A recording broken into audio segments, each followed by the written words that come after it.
Es la pausa justa, el respiro del alma. Estás vos y estamos nosotros. Un equipo de soñadores que vuelve al aire. Solo hace falta conectar y volar. Este es el recuerdo que nunca existió, o tal vez sí. ¿Lo averiguamos juntos? 2023. Una vuelta de página. Ya comienza capítulo 2. Déjà Vu. Conduce Diego Tejerina. En todas las artes, como en todas las artesanías, el talento sirve bien poco si no va acompañado por la experiencia, que se logra a fuerza de modestia y aplicación. Esto lo dijo el personaje de Giuseppe Baldini del libro El Perfume. Con esta frase te damos la bienvenida a un nuevo lunes en capítulo 2 de Déjà Vu, el cielo en la tierra, el oasis en este desierto. Son las 16:07 en toda la ciudad de Salta, la provincia, el país y no, el mundo no. Casi todo el mundo, más o menos. Mi nombre es Diego Tejerina, estamos transitando la última semana de mayo y saludos sin más dilaciones a la estrella de los lunes, las que nos trae lectura, emociones y dolores de panza. ¿Cómo le va, Beca Pretz? Hola, Diego, ¿cómo está? ¿Cómo están todos por ahí? Sí, preguntarle cómo está creo que no corresponde, pero lo voy a hacer. ¿Cómo le va? ¿Cómo está? Y digamos que hoy vengo así arrastrándome. Tiene algo que ver con las víboras que también se arrastran. ¿No? Salió del serpentario. Me parece que tiene que ver con lo que leí. Yo creo, claro. Las emociones la han tomado. Me han tomado mucho, prisionera, ¿no? Pero literalmente. Literalmente. Señoras, señores, les recuerdo que hoy vamos a hablar de un libro que van a escucharnos, pero también van a oler, van a sentir, porque también es una de las especialidades de Beca Pretz, de hacerte sentir todas las emociones, hasta los olores y todo, ¿no? Olores buenos, olores malos, pero no siempre, digamos, ¿no? Porque en lo que respecta al libro que vamos a hablar, y ya te voy spoileando que vamos a hablar del libro El Perfume de Patrick Suskind. Así que, señoras, señores, saludamos al hombre de las consolas que con una mano levanta, me saluda y con la otra aprieta el botón y dice: estoy escuchando esto. ¿Cómo le va, Roberto Lera? El tema se llama Killing Me Softly, o sea, mátame suavemente. Ve que acá está muriendo suavemente. No, señoras, señores, Refugee Camps. Qué lindo tema, es una versión en realidad de otro tema que tiene sus años ya, ¿no? Killing Me Softly, dice Roberto Lera, y nosotros te decimos que pongas más fuerte la radio y te hagas un té de boldo si es que te sentís mal por las dudas, qué sé yo, no sé, ¿no? Beca, ¿cómo le va, Beca? ¿Bien?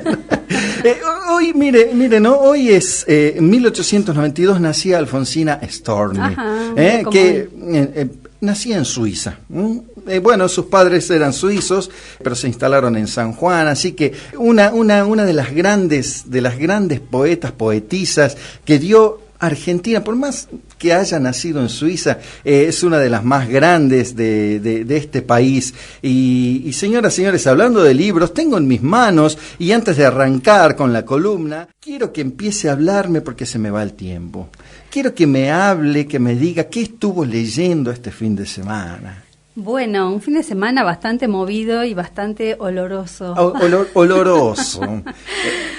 No, la verdad que es un libro que yo creo que más que leerlo, se huele. Sí. Es un libro que uno se adentra a una experiencia única, porque no conozco ningún otro autor que haya experimentado con el olfato en la literatura de manera tan impecable, tan perfecta, porque realmente si uno le quiere buscar un error, no hay. No lo encuentra, ¿no? Hay de las pocas novelas que yo creo que uno le puede poner un 10 en cuanto a descripción, a desarrollo de personajes, es impecable. Estamos hablando del libro El Perfume, ¿sí? Historia de un asesino. De un asesino serial. De un asesino serial. Bueno, en alemán, porque este escritor es alemán, en alemán se pronuncia Das Parfum die Geschichte eines Mordes. No conocía eso. Claro, esos dotes. Eso es en alemán, ¿no? Y le digo porque tanto me ha gustado este libro que hasta incluso no sé muy bien el alemán, casi nada, pero lo he conseguido también en su idioma original. Qué grande. No entendí nada, la verdad, pero Pero algún día, ¿por qué no? Sí, pero algún día, ¿por qué no? La verdad, ¿no? Pero nada, yo quería un poco ver cómo se traducían las palabras y el papel fundamental del traductor en estas obras que son en otro idioma es fundamental. Creo que hizo un muy buen trabajo como para traernos algo que está muy bien relatado, más allá de la estructura, ¿no? Totalmente, porque además, como bien decías, Diego, esto de traer del alemán al español, donde hay mucha descripción de la ciudad de París del siglo XVIII, donde una ciudad tan olorosa, tan putrefacta, porque en ese momento no había Poet, no había lavandina. Claro, no. Era todo el olor en su máxima expresión, ¿no? Así es. Y el poder traducir desde el alemán al español con esta perfección en la descripción, realmente el trabajo del traductor también hay que destacarlo y es impecable. Así es. Así que bueno, nos adentramos en el perfume, esta historia de un asesino serial que nace ya con una falta de identidad terrible porque nace sin olor, ¿no? O sea, ya desde el momento en que él nace, como lo describe el autor, ¿quiere que lea la primera parte? Así se le revuelve un poco la siesta. Sí, claro, usted no quiere ser la única. Por favor, a ver. No, es impecable cómo describe el autor el momento en que estaba su mamá trabajando en una pescadería y todos los olores terribles de la pescadería, ¿no? Vamos a empezar primero por una parte que a mí me dejó fascinada y es cómo él describe a esta Francia del siglo XVIII, donde dice: en la época que nos ocupa reinaba en las ciudades un hedor apenas concebible para el hombre moderno. Las calles apestaban a estiércol, los patios interiores apestaban a orina, los huecos de las escaleras apestaban a madera podrida y excremento de rata, la cocina a col podrida y grasa de carnero. Los aposentos sin ventilación apestaban a polvo enmohecido. Los dormitorios a sábanas sangrientas, a edredones húmedos y al penetrante olor dulzón de los orinales. O sea, es impresionante cómo él va nombrando y usa tantos adjetivos para cada una de las cosas que describe, que uno se adentra en el mundo del olfato de una manera increíble, porque a uno se le revuelve el estómago por momentos en las descripciones. Es una avalancha de olores en el primer párrafo, te tira una cosa, otra cosa y otra cosa. Y si alguien ha tenido la oportunidad de ver la película, va a ver también, ¿no? Que no lo relata, porque en la película hay un relator que va mostrando los pasos de Jean-Baptiste Grenouille, pero no se lo advierte como en la lectura. Exacto. Porque además en aquellos tiempos Francia era y sigue siendo hoy la capital de Europa, era la ciudad más grande y en el mercado era donde no habían, como usted decía, no había perfumes en aquel momento, o sea, no es que no habían, perdón, me retracto, sí habían perfumes, justamente la industria del perfume creció a raíz de estos olores que embargaban toda la ciudad, ¿no? Exacto. Y bien dicho, porque la película, o sea, uno a veces elige una película porque esta vagancia de leer, pero creo que este es uno de los libros que hay que leer porque la película no se puede oler. Y todo lo que uno ve es lo que él describe en palabras desde el olor, y es impresionante. Por ejemplo, cuando dice: los pescados, seguramente sacados del Sena aquella misma mañana, apestaban ya hasta el punto de superar el hedor de los cadáveres. Sin embargo, la madre de Grenouille no percibía el olor a pescado podrido o a cadáver porque su sentido del olfato estaba totalmente embotado. Y además le dolía todo el cuerpo y el dolor disminuía su sensibilidad a cualquier percepción sensorial externa. Solo quería que los dolores cesaran, estaba en trabajo de parto, y acabar lo más rápidamente posible con el repugnante parto. Era el quinto. Todos los había tenido en el puesto de pescado y las 5 criaturas habían nacido muertas o medio muertas. O sea, es terrible la frialdad, porque aparte ella con el mismo cuchillo que pelaba los pescados se corta el cordón umbilical y alguien ve que ella sangraba además, llaman a la policía y así es donde la llevan a la horca, creo, la juzgan y la matan por... La matan, exactamente. Pero ahora le digo, en realidad lo que pasó fue que la primera acción de Jean-Baptiste Grenouille fue llorar. Entonces, con ese primer sonido que emitieron sus labios, la mandó al cadalso a la madre. Claro. Porque ahí se empezaron a ver qué pasó. Ella estaba en un estado así muy mal en su rostro, y se dieron cuenta los que estaban comprándole el pescado que había un niño ahí que había dado a luz y que lo había botado con todos los restos de los pescados podridos, de los pescados, los restos de los pescados, ¿no? Y desde ahí, desde ese primer llanto que él emite, cómo empieza a pelear por la vida. Así es. Y por tener una identidad, ¿no? Porque es lo que él busca toda su vida, yo creo, con esto del perfume, porque lo describen como una persona muy fea, deforme, encorvado, petizo, pobre con todas las de perder, en una pobreza terrible, donde en ese momento de la historia, el que era pobre era tratado como un animal, ¿no? O peor. Y más aún, digamos, siendo pobre, sobrevivir a la pobreza extrema siendo niños era ya un modo de triunfar en la vida. Totalmente. He triunfado porque sobreviví. Totalmente. Entonces, y él sobrevive gracias a ese superpoder, si fuese un superhéroe del olfato, ¿no? De ese magnífico sentido del olfato que con el que nació, ¿no? Con el que nace, porque era impresionante cómo podía guardar. Él lo cuenta en una de las partes que es maravilloso, que dice que él tiene todos los olores guardados como si fueran estantes en el recuerdo. Sí. Y a cada vez que él quería acceder a un olor, podía acceder tranquilamente, pero desde el recuerdo, o sea, porque al llevarlo al perfume se da cuenta que era volátil y que en algún momento ese olor se desvanecía. Sin embargo, en su mente, en su interior, ese olor no moría, ¿no? Claro. Impresionante, la verdad. Claro. En algún momento también del principio del libro dicen el efímero mundo de los olores. Él los captó y los guardó por toda su vida. Totalmente. Y bueno, su primera víctima, como él la descubre y la huele en esos retazos, dice él, de perfume, de olor, que lo llevaban. En realidad, él ahí empieza a identificar lo que era el hedor y lo que era el olor.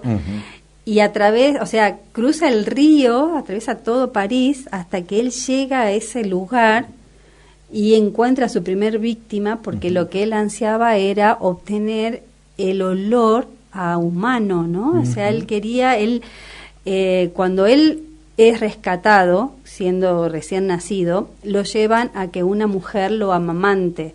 Y la mujer lo devuelve al convento, a este sacerdote, porque le tenía miedo ya desde el momento en que el bebé no olía. Claro. No tenía olor a nada, ¿no? Y cosa que él se da cuenta ya promediando la novela, cuando se autoaísla en una cueva.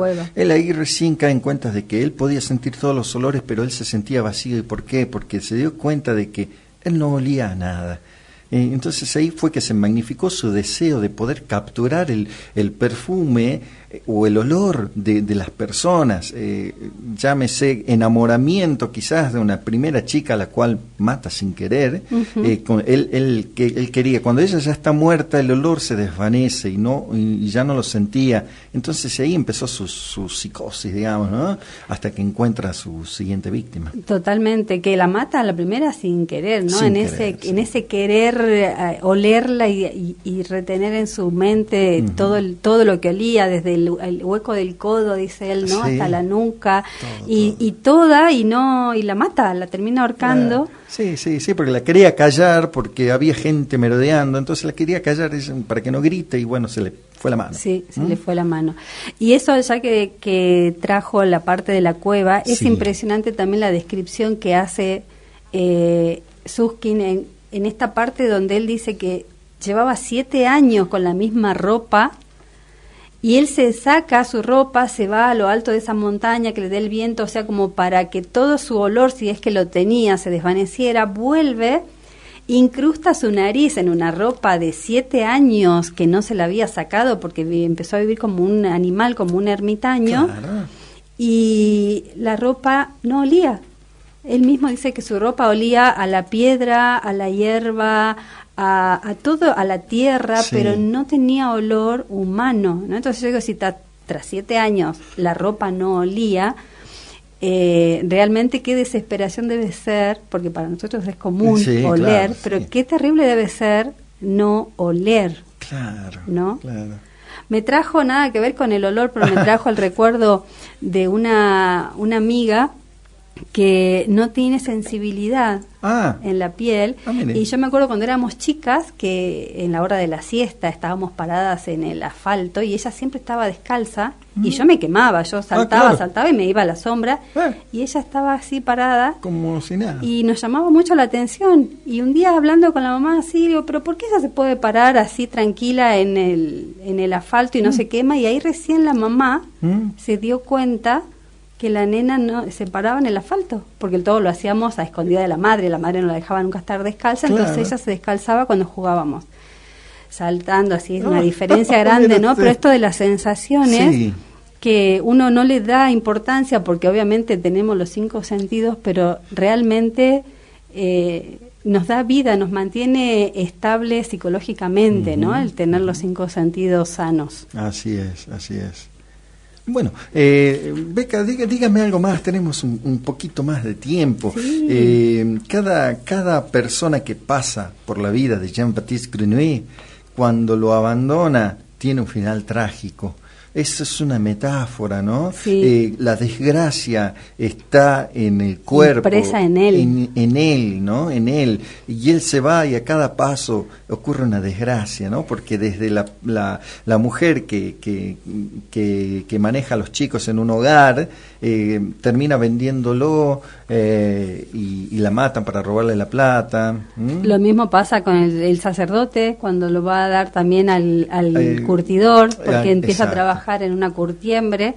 Bueno, esto también increíble, que él con 8 años, cuando lo llevan a esta curtiembre, Grimal, el curtidor, él dice que lo podía sacar a este nuevo amo, si se quiere, porque eran tratados como animales, porque realmente era tan despiadado que era capaz de matarlo si algo no le salía bien. Entonces él detecta la personalidad de este curtidor solamente con el olor, ¿no? Por cómo olía una persona, él podía detectar cómo lo iban a tratar o cómo era. Entonces, lo que él hace acá en su primer trabajo con solo 8 años, que lo trataban peor que a un perro, porque era terrible cómo lo trataban a esa criatura pobre, también él es un producto, que lo hemos dicho ya en otros capítulos, es un producto del maltrato, ¿no? Que sufre de todo ese entorno, que nunca fue amado, porque fue una persona que no conoció el amor.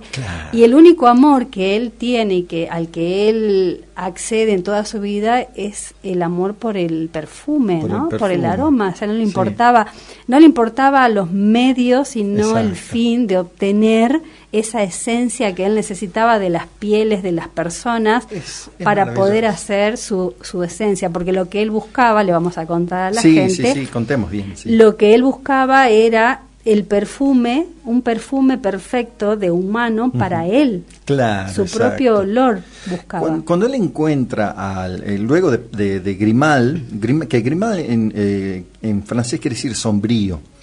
Y tiene muchas metáforas en cuanto a los nombres, ¿no? Porque la víctima, Laura Richis, el apellido, quiere decir rico, en francés también, ¿no? Hay mucha metáfora y significados, sí, ¿no? Nada es al azar. Nada es al azar. Incluso cuando ocurren la mayor parte de todos los asesinatos es en Grasse. Grasse es una localidad de Francia, que es en realidad es una de las pioneras en cuanto a los olores, en cuanto a los perfumes, no los olores, no, los perfumes. Es la ciudad más importante del mundo donde se fabrican los mejores perfumes. Y cuando él deja a Grimal y lo encuentra ya a Giuseppe Baldini, él le hace todos los perfumes que Baldini quería, porque Baldini estaba en bancarrota prácticamente. 600 fórmulas le hace. ¿Y cómo termina Baldini? Sí. Terrible también el final de ese hombre, cuando ya logra hacerse rico, le paga bien, pero bueno, tampoco era que igual le daba una buena paga y una buena vida. y le pide que se vaya y que se olvide, ¿no? de las fórmulas que había hecho, claro. Porque además era tan genial Grenouille, el asesino, que no necesitaba de fórmulas para hacer un perfume. Él olía un perfume y sabía en el acto qué ingredientes tenía, la cantidad que tenía que poner de cada uno de los ingredientes, sí. Y el tiempo de batido para que el perfume saliera, ¿no? Que es lo que lo conquista a Baldini cuando él logra hacer el perfume Psique y Amor, que era de Amor y Psique, que era de la competencia, de la competencia. Bueno, hola chicuelos, buen comienzo de semana, aquí recién llegando a casa, apurada para escucharlos como siempre y atenta para volar con el relato de Beca en aquellas épocas de París del siglo XVIII. Ya estoy vestida con mi vestido largo de Mireñac, que dice, y mucho perfume, dice Elizabeth 613. Bueno, gracias Elizabeth. Bueno, vamos a seguir leyendo los mensajitos en el segundo bloque, porque hay algunos que son para producción. Durante demasiado tiempo hubo secretos en mi mente, durante demasiado tiempo hubo cosas que debería haber dicho. En la oscuridad estaba tropezando por la puerta para encontrar una razón, para encontrar el tiempo, el lugar, la obra. Esto es parte de la letra de Bruce Dickinson, de este cantante que un día como hoy, pero del año 1994, estrenaba Tears of the Dragon, Lágrimas de Dragón. Estás escuchando capítulo 2, Déjà Vu, por Profesional FM 89.9.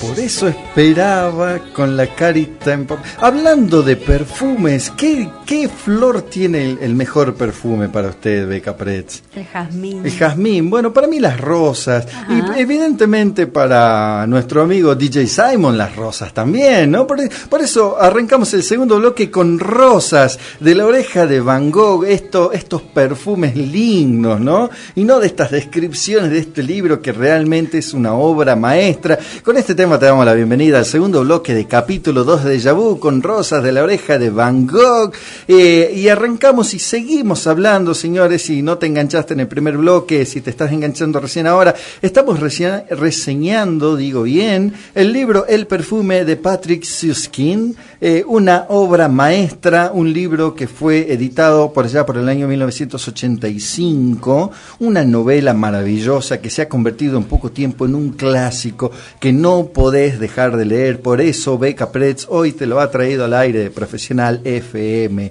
Cuénteme más de esta novela, Beca. Bueno, narrada con un lenguaje absolutamente precioso, perfecto. No tienen que perderse de leer esta obra porque realmente van a ver lo que es ser un maestro del lenguaje. Claro. Como es, ¿no? Este autor que realmente nos llena de belleza estas páginas porque es un arquitecto de la novela. Cómo va construyendo él los personajes, cómo va construyendo esta Francia llena de hedores putrefactos, con una perfección que a uno se le cae la imagen de París.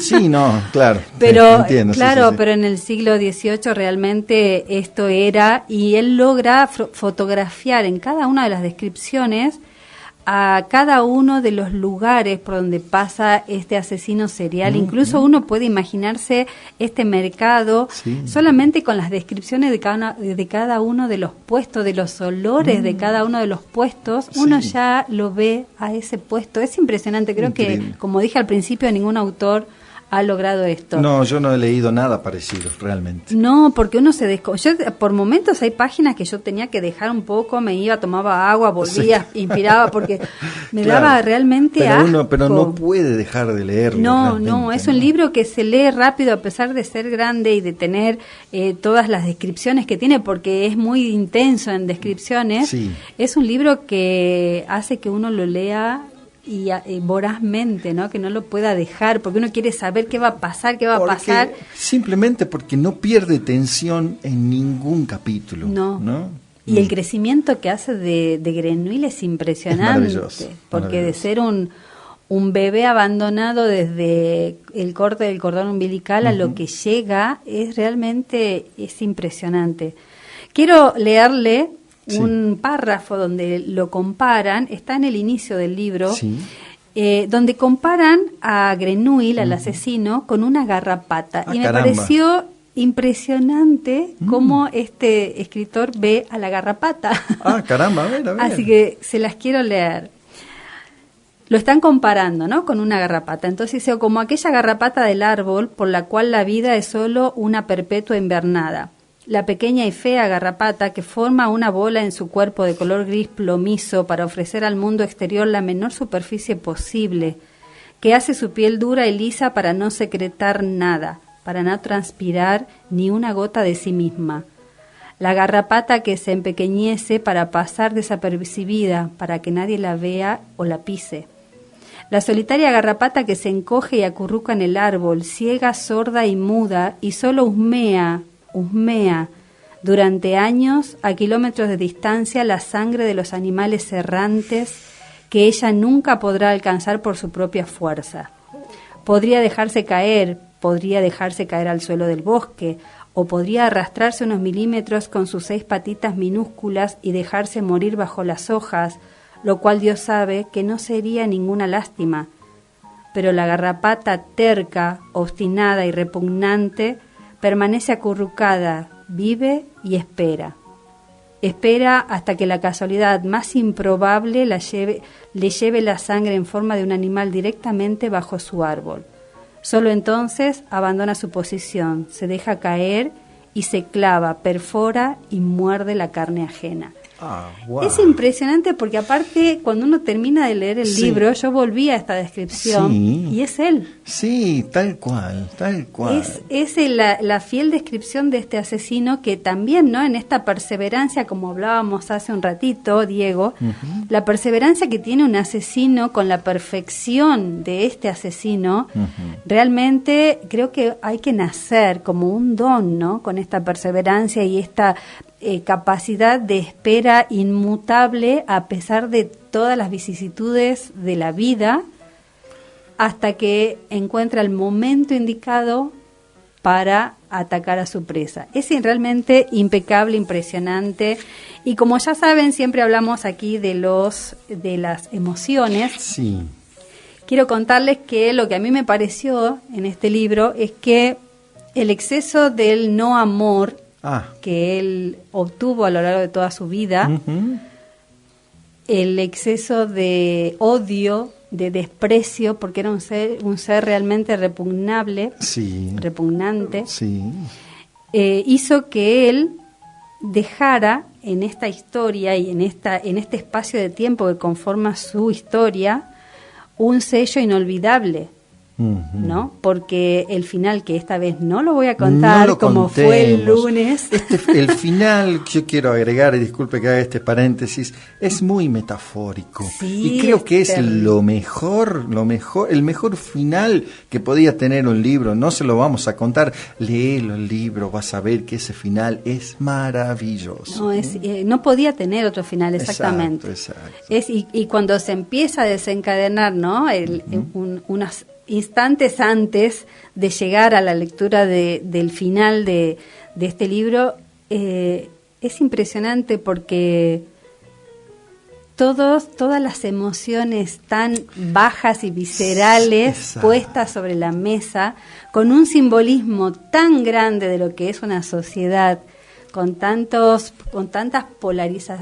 polarizaciones, si se quiere, dentro de el rico y el pobre, el olor y el hedor, lo que hay y lo que no hay, el lleno y el vacío, que permanentemente están puestos sobre la mesa, ¿no?, estas cartas. Es como un turbio descenso a los abismos del espíritu. Exactamente. Realmente acá uno ve cómo se habla de una sociedad que está atravesada y está quebrada, desde la misma historia de la propia Francia, de la propia París, y que se replique todo en todas las partes, en todas las sociedades.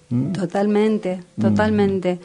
Porque esto de las emociones el odio, ¿no?, que él siente Sí. hacia todo ese desprecio que cosecha durante toda su vida, porque aún a las personas que él las hace millonarias, las Sí. enriquece, Lo rechazan, lo ¿no? En rechazan. cierta medida, todos lo rechazan. Sí, nadie tenía ese momento que incluso él dice, el autor, cuando está creciendo este Grenouille, empieza a caminar a los 3 años y a hablar a los 4, o sea, era una persona sumamente observadora, estudiosa de cada momento, de cada movimiento de su entorno, y a pesar de todas las particularidades que tiene, nunca logró llegar al corazón de nadie. Creo que tampoco le importaba. No, porque él tenía esa capacidad de no distinguir si un olor era bueno o era malo. Entonces, si no tenía la capacidad de distinguir si un olor era bueno o malo, tampoco tenía esa capacidad de distinguir una persona buena o una persona mala, o si no, si estaba haciendo bien o si estaba haciendo mal. Él sigue su objetivo, y le cuento, ¿no? Este personaje está basado en 2 personajes reales, ¿no? Uno, un gran perfumista de apellido Grenouille, justamente, de la realidad, y sobre todo de otra persona, de un asesino serial que comentábamos en el corte, ¿no? Que hacía lo mismo, pero para extraer la grasa de los cuerpos de las mujeres, para fabricar jabones.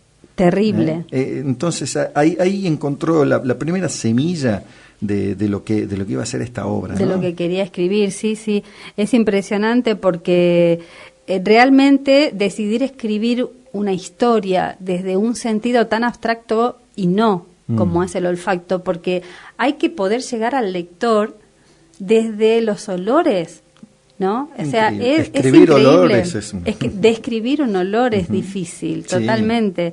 Y esto que decíamos recién, el egoísmo que tiene el personaje por llegar a su objetivo, por lograr su perfume perfecto, por lograr seducir a toda una sociedad que lo rechazaba como el mejor perfumista de esta pequeña ciudad, lo logra, pero no logra nunca la aceptación. Claro, exacto. ¿No? Que es, en parte, yo creo que si bien pareciera que a él no le interesaba, creo que en el fondo él por algo quería crear ese perfume perfecto y ser inolvidable, porque buscaba ser aceptado. Ser aceptado y captar la esencia de la humanidad misma. Totalmente, totalmente. Todas las miserias, ¿no?, que tenemos por favor, representada en los olores es impresionante. Realmente muchos mensajes, muchas emociones, a pesar que hay muchos críticos de esta obra que dicen que es una obra que no despierta emociones. Yo creo que a mí me despierta emociones desde la primera hoja del primer párrafo. Pero totalmente. A ver, quizás los críticos son los que buscan otra cosa más allá. Y lo principal es que una obra, si te logra emocionar, para mí es una gran obra, porque logra tocar esa fibra más íntima de cada uno, y en cada lector se nota cuando está leyendo. Totalmente. Aparte, no por nada llegó a ser bestseller en muy poco tiempo, Claro, ¿no? exacto. Este libro. Y bueno, Grenouille decía, quien domina los olores, domina el corazón de los hombres. ¿No?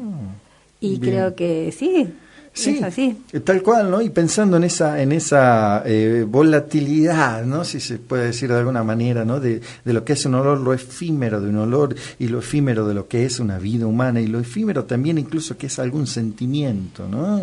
Claro, porque él dice en una de las frases que menciona y que me pareció perfecta, dice que lo que él codiciaba era la fragancia de ciertas personas, aquellas extremadamente raras que inspiran amor. Ahí estamos. Claro, buscaba el amor. Claro, él buscaba representar en un perfume el amor. Ahora le hago una pregunta, Beca, para usted. Generalmente el tema de toda obra se resume en una palabra, quizás. Para usted, ¿qué palabra define el tema de esta novela? Y el tema de esta novela es el amor para mí. El amor, muy totalmente. bien. Es el amor por el aroma, no por una persona ni por él mismo, porque yo creo que hasta él mismo se odiaba, ¿no? Sí. Porque él se buscaba siempre. Pero a pesar de ser una obra tan terrible, el fondo de todo, lo que mueve a todo esto es el amor que él siente por el perfume. Por el perfume. Por el perfume. Sí, quizás ¿A usted yo qué le también. parece? Yo también uno al tema del amor, que yo creo que es el tema del amor está presente en toda obra artística. Yo creo que el amor en cualquiera de sus facetas es el tema quizás principal. Aunque hable de soledad, por ejemplo, aunque el tema de una obra sea la soledad, que también la siente Gruenwald, también es el amor, pero también va de la mano con la aceptación. Él buscaba ser aceptado y quería captar la esencia de la humanidad, y con eso, digamos, dominar a la gente para que la gente lo acepte, cosa que en algún momento lo logra. No quiero ya adelantar mucho más de esta novela, pero en algún momento lo logra, o sea, logra su objetivo a costa de esta falta de moralidad, digamos, que tenía, ¿no? De estos asesinatos. Y de discernimiento, porque él no distinguía si estaba haciendo bien o mal, como decíamos hace rato. Para él, matar a una persona para extraerle su esencia era un medio más para lograr la aceptación, y también, como le digo, de la mano del amor, ¿no? El amor y la aceptación. Exacto. Acá tenemos de nuevo, hablando como nos pasó en el relato anterior, tenemos el perfil de un psicópata, ¿no? Una persona que nació, obviamente, con esto. El psicópata no tiene, no dimensiona el dolor del otro, ni le duele a él torturar o matar a alguien. Es como que no percibe este dolor, no percibe ese sentimiento que uno dice, ¿cómo puede torturar, cómo puedes matar hacia alguien? Bueno, el psicópata no lo tiene, por eso le es tan fácil torturar y por eso le es tan fácil matar. Sí, sin ningún tipo de remordimientos. Wow, dice, qué párrafo de la garrapata. Pienso que los asesinos tienen una fría estrategia hasta llegar al objetivo final, y si tenés razón, Beca, dice, es similar a la garrapata. Gracias por hacerme pensar. Esto nos dice Eli.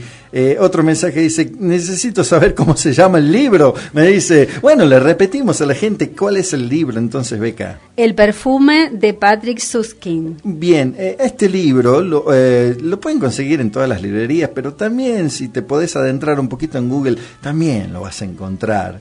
También lo vas a encontrar y lo vas a poder leer, se descarga muy, muy fácilmente. Si sos de leer en libros electrónicos en una pantalla, yo creo que te va a llevar no mucho tiempo y vas a disfrutar de una de las mejores obras que ha dado la historia de la literatura universal, ¿no? Exacto, no coman mientras lo lean. Sí, o sí, no sé, ¿no? Sí. ¿Por qué no? ¿Por qué no? Tomando un tecito de boldo, quizás, ¿no? Con algún uvasal al lado. No, yo sé que usted está sesgada porque estaba mal, sí, Beca, ¿para qué se pone a tomar helado, no? Estaba frío ayer. Sí, ¿quién me manda? Bueno, Beca Pretz, ha sido un enorme gusto, y que me haya hablado de una de las obras más geniales de la historia, se lo agradezco mucho, y muchísimas gracias por haber venido, por haberse dado el tiempo y la posibilidad de venir a estar con todos los oyentes al aire. Sí, totalmente. Había pensado en la posibilidad del teléfono, pero dije, no, este libro lo tengo que... Este libro tengo que estar ahí. Sí, totalmente. Bueno, así es, señoras, señores, ha llegado el final de esta emisión de capítulo 2 de Déjà Vu. Ya me estoy pasando el tiempo, ya llega todo el deporte con Gustavo Soriano, que debe estar ahí dando vueltas ya. Así que, bueno, no resta más que agradecerles que hayan estado con nosotros, y nos encontramos como siempre mañana a las 16 horas. Recuerden, sacar belleza de este caos es virtud. Hasta mañana. Hasta mañana.